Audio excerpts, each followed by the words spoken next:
Angle raising is one method of making a hollow form from a flat sheet of metal without the use of solder. In these slides you will see this flat sheet of copper become this piece.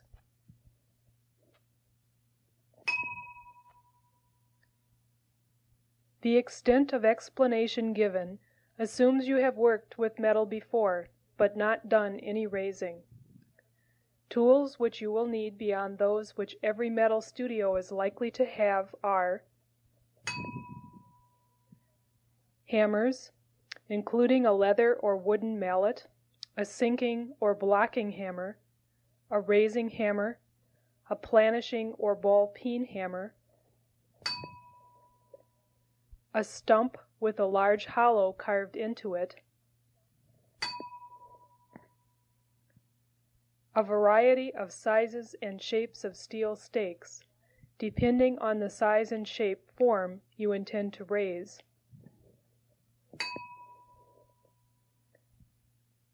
a large torch for annealing,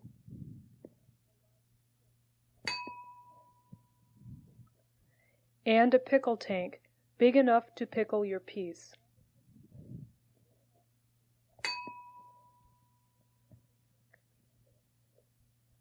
It is possible to raise a disc as small as several inches in diameter, or as large as several feet. But for your first raising, something between 6 and 12 inches starting size would be a good idea, as both very large and very small pieces are difficult to hold onto. 18 gauge is easy to use, and copper, which is what you will see being raised in these slides, is the easiest metal to move.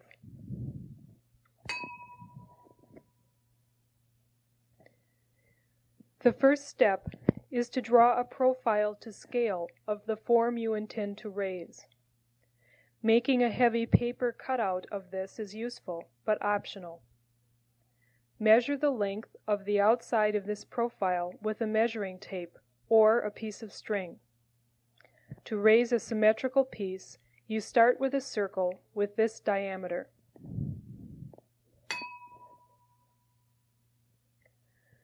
With a center punch, make a shallow indentation in the center. Scribe a circle the proper size with dividers, and cut out the circle with the metal shears. Thoroughly anneal the disc and pickle it.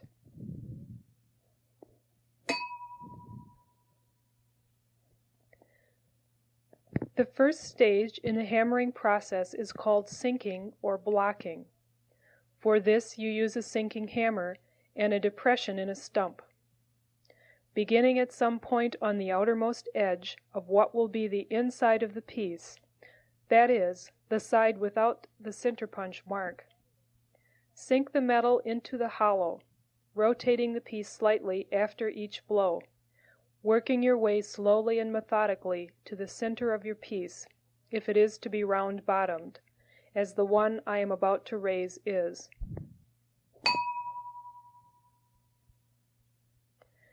If your piece is to have a flat bottom, before sinking you must mark a circle on your metal the size of the base, and sink the piece only as far as this circle.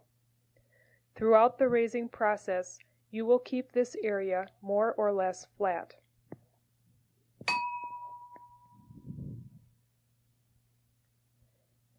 After one course of sinking, anneal, pickle, and repeat the process if necessary to get a gently and evenly curved bowl form. This one, shown here after 2 courses of sinking, is ready for raising. The piece must always be annealed and pickled well after every complete course of sinking or raising. Also, before each course of raising, you should pencil in a series of concentric circles on the outside of the piece, 1/2 to 1 inch apart or so, using a compass and your original center punch mark. These will help you to work the piece evenly.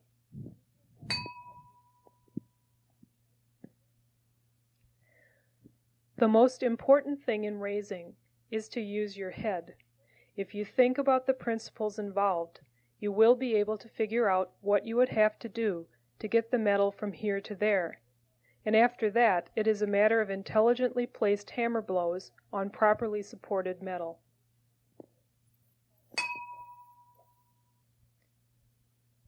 Raising is basically a process of compressing.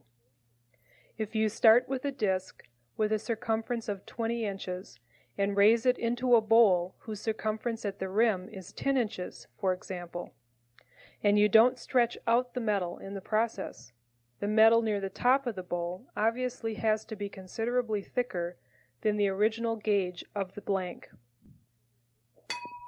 This compression is produced by supporting your piece at an angle on a stake and driving the metal down to the stake just beyond the place where it is supported, point A in the diagram. On the other hand, if you hit the metal at the point where it is supported, point B, you will be pinching the metal between two pieces of hard steel, and you will be spreading it rather than compressing, and you will get a bump. Choosing the correct stake is very important, and you may have to change stakes several times as the form of your piece changes, even on a relatively simple form. These are standard raising stakes, which are good shapes to begin with. For a round-bottomed piece, you use the rounded end, point A, and for a flat-bottomed piece, you use one with a sharper edge, point B.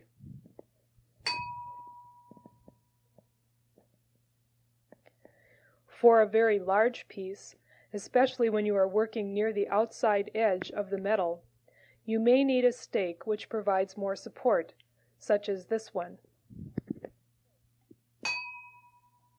What you need to think about in choosing a stake is that its curve needs to be quick enough in both directions to allow your metal to compress onto it when you raise, yet not so quick as to provide no support for the piece. If it is too flat, for example, as is stake A in the diagram, you will stretch the metal with each blow. And if it is too sharp, as is stake B, your piece will be difficult to support. The whole piece will move, and you will get no compression. The raising hammer has one relatively sharp face and one which is flatter. You can raise with either end. Since the force of your blow is concentrated in a smaller area with the sharper end, this moves the metal more easily, and sometimes you need to use it. On the other hand, it scars the metal more, and when the flatter end works for you, you may as well use it. Any imperfections on your hammer face will be transferred onto your piece, so keep it clean and symmetrical. To start raising, support your piece with your left hand on the stake near the center for a round bottom piece, or just below your first concentric circle for a flat bottomed piece. If you are left-handed, you'll have to put the working slides in backwards and reverse the directions.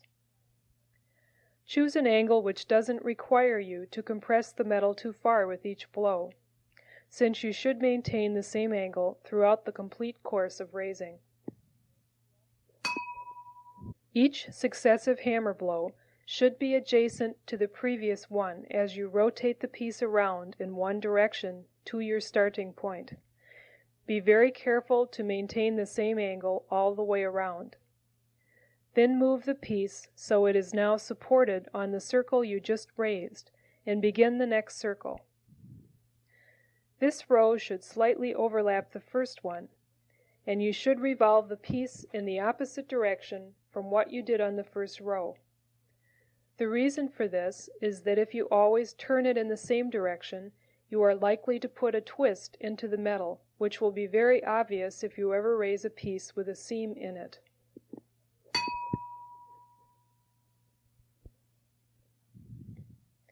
The angle of your hammer blow is also important.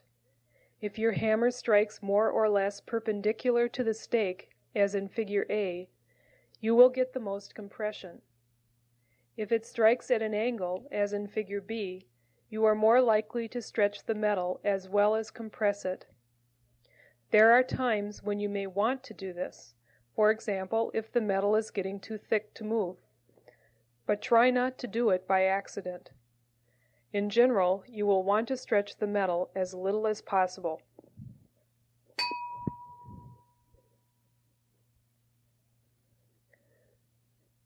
The last circle in each course of raising requires special consideration.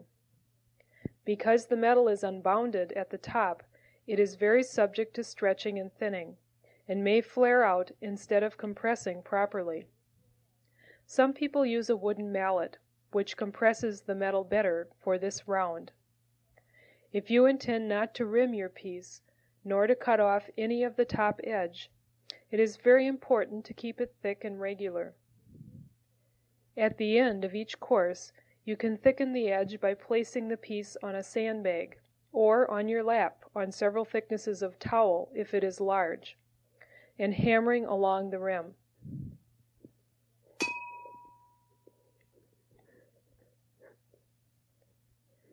If this causes the edge to crease, you can smooth it out lightly against a stake with a wooden mallet. When you have finished each full course of raising, the piece should still be symmetrical and evenly curved. Now anneal it, pickle it, and draw on your concentric circles. If you find that you bit off more than you could chew in choosing your initial angle of raising, and your piece has a profile like this, you should repair the damage by starting your second course of raising at the point where you lost the angle, and raise the top end to match the bottom.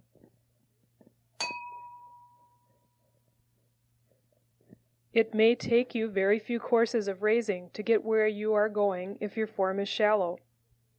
This one has been through 2 courses. The farther in you raise it, the more difficult each course becomes, because of the thickening of the metal, and sometimes because of the difficulty of finding a stake which works. When the raising becomes difficult, it is often because you are having difficulty supporting the piece securely on the stake with your left hand. Using your knee to support the bottom side of the piece is often very helpful, or sometimes even using your legs or feet on large pieces. Here you see Japanese people using their feet to support their work. Every raising shop should have a variety of stools to sit on, from 6 inches high to the height of the stake in its vise. But since they often don't, you will have to be inventive, piling up slabs of wood, sitting on tables, inverted boxes, and so on.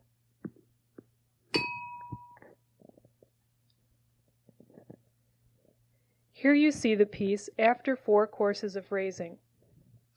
If at any point during the raising process your piece becomes asymmetrical or develops bumps or ripples, be sure to fix it right away. Sometimes a partial course of raising can fix a problem area. Often your best remedy for hammering out ripples or bumps is a mallet or hammer with your piece supported on the wooden stump. Should your piece develop a crack at any time, it is necessary to repair it at once, or it will continue to split as you work it. These are more likely to occur on the edge than elsewhere from too much stretching. The best remedy is trimming the edge to below the crack, but if you can't spare the metal, you must repair it with a hard solder. Cracks or holes within the piece, which occur very rarely, must be soldered also. Here the piece has been through 7 courses of raising. Don't forget how much you can bend a copper piece by hand when it is annealed. Minor asymmetries can often be fixed that way. Copper is a very forgiving metal and will allow you lots of leeway in backtracking and undoing errors.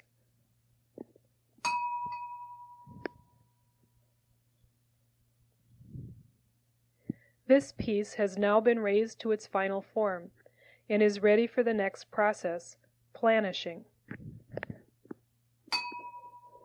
Planishing is a process of truing up the form, removing the raising marks, and smoothing the metal.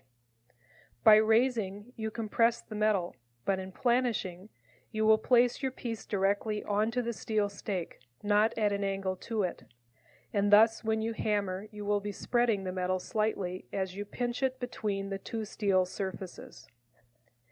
As in raising, you need to anneal and pickle the piece after each complete course of planishing, and to pencil in the concentric circles on the surface with your compass.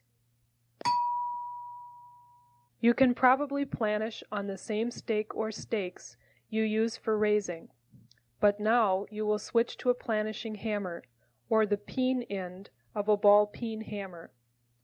It is particularly important in planishing that the stake and hammer face be clean and smooth. Likewise, the piece should be kept clean.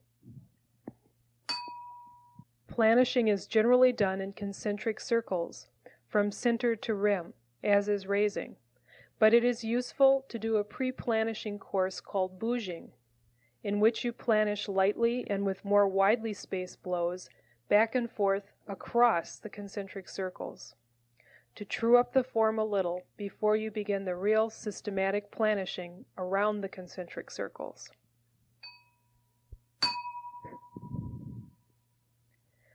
Planishing blows should be light so as not to stretch the metal too much. Use very regular overlapping blows. If the lighting is good, you will be able to see each facet you make. The sound is also very important for correct planishing. Proper planishing produces a mellow sound, which you will learn to recognize, and planishing on an improperly supported piece sounds hollow or tinny.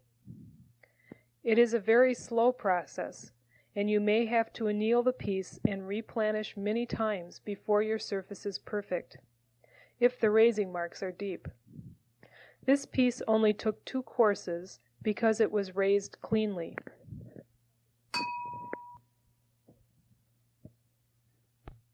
The final round of a course of planishing requires the same care as it did in a course of raising. Care must be taken to prevent excess stretching and splaying out of the edge. One way to deal with it is to planish from the inside with the piece supported on a clean, flat anvil. In any case, the hammer blows should be very light. Each course is followed by hammering the edge to thicken it if that is the kind of finished edge you want. If you don't need to solder any additional elements onto your piece, it is good not to anneal it after the final planishing, since it has been work hardened at that point and is very sturdy. Once the surface is well planished, your piece might be completed. And at this point the lesson on basic angle raising is finished. However, you might hardly have begun your piece, depending on where you want to go with it.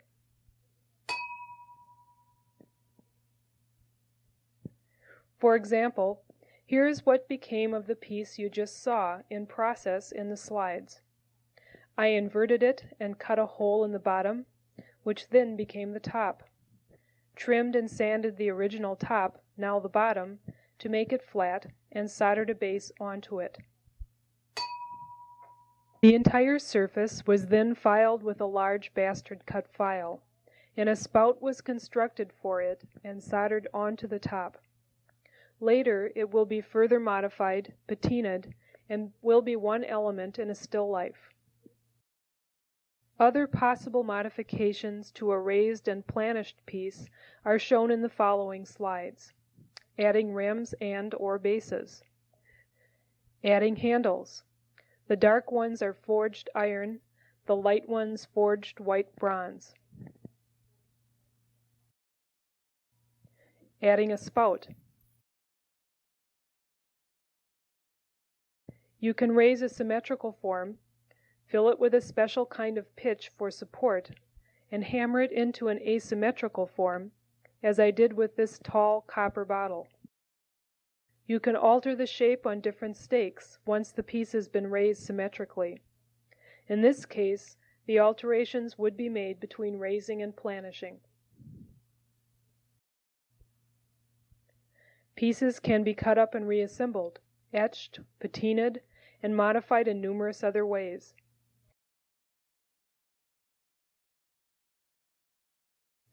As a beginner, you will have to experiment with hammers, stakes, and techniques, as there are many ways that work. Just remember that logic and accuracy are at least as important as strength, and you will be able to figure out your own methods. Even if you never do any more hollowware, having experienced the process once will make you very aware of the way metal can be moved, and you will be able to apply the same principles to any other metalwork you do.